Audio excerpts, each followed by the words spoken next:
Saat sadar saya dihina, tersinggung. Dengar firman, disadarkan juga tersinggung. Karena sadar merasa tidak sempurna seperti Tuhan. Jadi harus gimana respon saya? Karena dua-duanya tersinggung.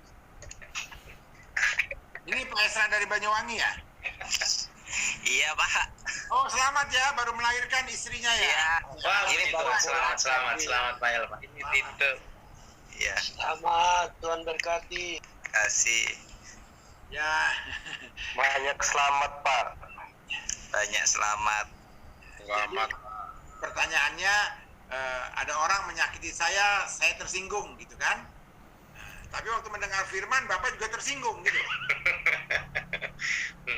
Terus Iya Pak. Ya, maunya Bapak apa?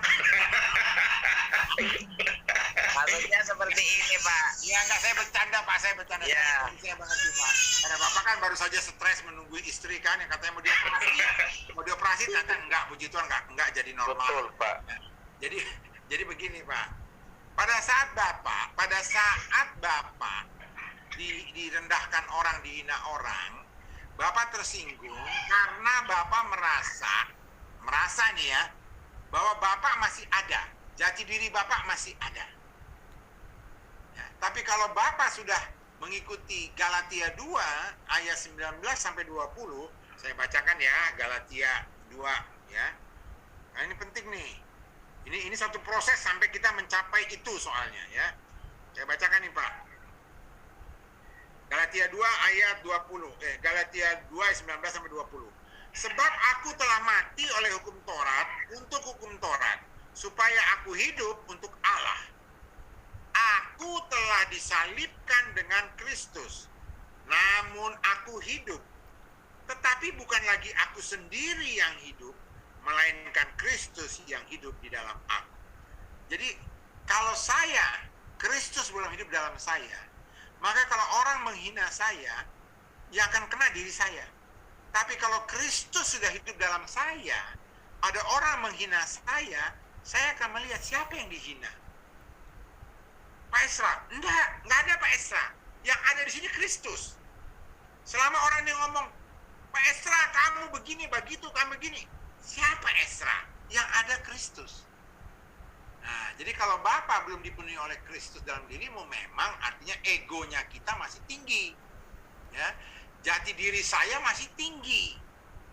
Apakah benar saya sudah mati bersama Kristus? Itu pertanyaannya. Karena kalau saya sudah mati bersama Kristus, menurut Galatia 2 ayat 19 sampai 20, kalau saya sudah mati oleh hukum Taurat, untuk hukum Taurat, supaya saya hidup untuk Allah. Nah, jadi saya hidup bukan untuk Esra lagi, saya hidup untuk Allah. Jadi apapun yang manusia lakukan, tidak peduli, saya tidak akan tersinggung, karena saya hidup bukan untuk diri saya. Saya hidup bukan untuk orang lain, saya hidup untuk Allah.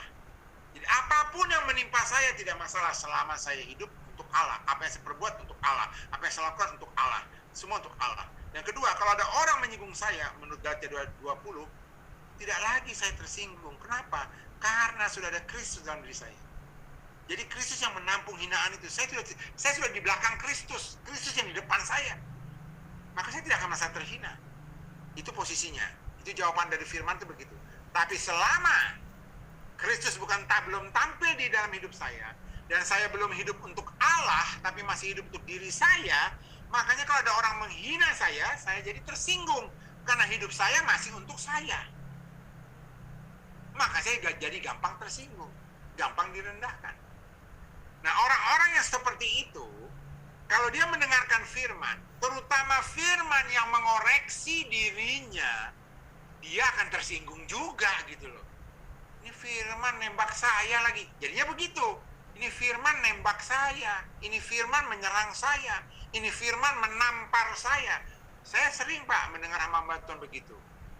Ini firman menampar saya, memukul saya, sering begitu. Tapi berbeda bagi orang-orang yang memang sudah hidupnya untuk Allah.